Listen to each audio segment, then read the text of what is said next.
David Bailey is a really awesome story in the upcoming draft. Dude is an unbelievable player. He transferred to Texas Tech from Stanford. His production went through the roof. You saw the jump that everybody was asking for. With a solid edge class, Ryan, do you believe that David Bailey is edge one? No, I don't think he's edge one, but I do think he can be drafted as edge one. Joe, I think that we need to come forth with this reality that there is a very decent chance if David Bailey has a good draft process that he could be the top pass rusher off the board. He could be the first edge off the board, absolutely. Because when I look at Ruben Bain, I think Ruben Bain has some limitations as a pass rusher, which is why I do think there's going to be a lot of debate about Ruben Bain positionally and upside-wise. There's going to be a vast opinions on Ruben Bain. Keldrick Falk's going to bring a lot of opinions too, because while Keldrick Falk has the more prototype and has the higher upside comparative to even what a Bain has, he didn't have a productive year this past year, so you're going to question what exactly can he do as a floor? Like what can he bring? Absolutely. Is he Miles Murphy or is he someone else, right? Like that's the question. So you have to kind of work through that in your minds. David Bailey, though, he's the easy pass rusher in the NFL level, in my opinion. Like, he's explosive, he's long, he's been productive this past year. I do think that the power profile is developing as well. Will never be a plus run defender, which is going to make him lower on some boards. But in terms of pure pass rushers, he could go very, very high. Yeah, I'm going to be frank with you. David Bailey, to me, is edge one. I think that you just laid out a really good picture here, and here's the conclusion to the picture that you just laid out. Brian, I think that the biggest part with this is that for the questions that come with Keldrick Falk, the questions that come with Ruben Bain, David Bailey, to me, actually sets up a picture for a prospect that I think is ready to go. He was really productive this past year. He's got the tools. He's got the traits. Does he need a little bit more refinement in his hand usage?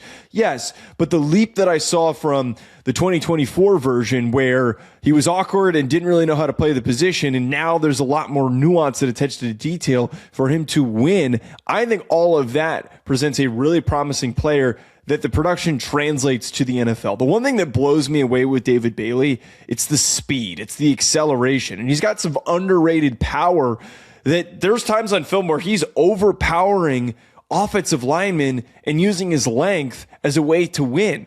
He's also zipping past guys that can't keep up with him. I think that David Bailey is the more easily projectable player.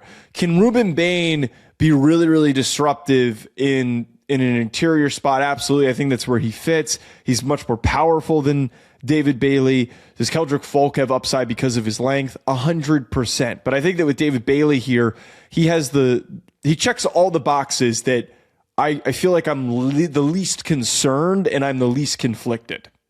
So, and here's another thing too, is we always talk about the pre-draft process and guys taking a step forward, right? Is Ruben Bain going to test that well? Probably not, right? Like, I don't think Ruben Bain's going to test overly well. I feel like his explosion stuff would probably be pretty good. I feel like he's going to be a big jumper. I don't know about can't speak to how well I think he feels like one of those guys that could end up testing way better than anyone's anticipating. Bailey's going to test well. This is my point. Well, that's my point too. That's my point is that, like, I think Keldrick Falk will test solidly, like, good for his size. Like, he'll be like probably a better version of like Greg Rousseau as a tester. Like, he'll run better than you think. He's going to jump a little bit better than you think. He's going to move around a little better than you think. But nothing's going to be elite, in my opinion, from just a pure testing perspective. David Bailey might jump like 39 plus inches in the verts, and he might jump like well over 10 feet in the broad. Like, he's that type of explosive athlete. So yeah, I think he has the best opportunity to ascend during the pre-draft process. And I think the one big thing here too, Joe, is that at Stanford, he was like a pure designated pass rusher. Like, that was all he was. He didn't play against the run basically at all. While I don't think he's ever going to be a plus run defender, the fact that at Texas Tech they just let him play and let him learn and let him develop, I think that's big for him too, because at least he shows that, hey, at least I can hold the edge at times, right? Like, I'm not going to be a horrible run defender. I think he'll just be kind of like an average one at best, but I do think that those reps mattered for him this year. Yeah, I think it definitely comes down to me that I was impressed. I like Ruben Bain, I think, more than you do. I wasn't particularly blown away from Keldrick Falk because I think when you're evaluating a prospect and it ends up becoming a little bit too much projection and it's a little bit too abstract, that I got to sit here and I got to parse, okay, well, he could do these things, but it doesn't show up on film because he doesn't have the production of finishing plays. That is why I think I'm the most attracted to Bailey, is that there was dominance. Was he going up against offensive linemen in the Big 12 that were particularly challenging? No. Neither was it the case when he was at Stanford going up against ACC guys. I think, though, that shouldn't hold us off from being attracted to him as a prospect, because the ways that he was winning were because of his athleticism. That is where the big part for me, why I'm the most excited about him and why I'd be the most willing to take him out of any of the other edge prospects. You know what's a little weird too is, like, you talk about like parsing out his performances against bad offensive tackles and whatnot. You felt really good about the Oregon game, though, didn't you, for a minute? Because you're like, man, he just kicked the you-know-what out of Isaiah World. I wrote down a lot of plays from the Oregon game.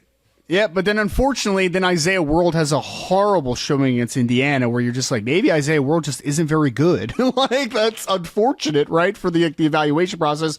But I think the big thing is, I think David Bailey's supposed to go to the Senior Bowl, I believe. So, like, if he goes to Mobile and he has a big week, and I'll double check that for a second, but I thought he was on the roster. If he ends up going there and showcasing himself, and I think he should, by the way, because I think he again has the most high rise potential of those top three guys in this class. If he's able to showcase that he can do it against the best competition, I think he has a great opportunity to continue to assert himself as potentially edge one in this class. And there's a reality, Joe.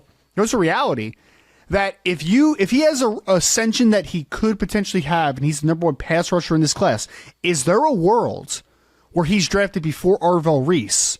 Because Arvell is a little bit of that hybrid tweener-ish type of player, and David Bailey's for sure a pass rusher. That's where, like, kind of the interesting conversations can come into play if Bailey has a big draft process.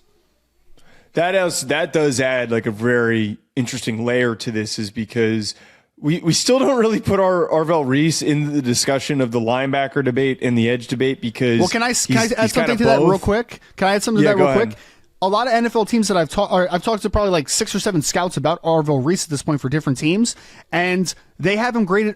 Most of them have him graded as both right now. So, like, they have a grade for him as a linebacker and they have a grade for him as an edge. So you just need to figure out which one you value higher positionally for a player. I think there's going to be a split on it, but I mean, I still think he's a linebacker. But, like, that's just my personal opinion. But I do think that the NFL is going to be a little bit conflicted, to your point of, like, where exactly Arvell Reese fits in this class from a positional perspective.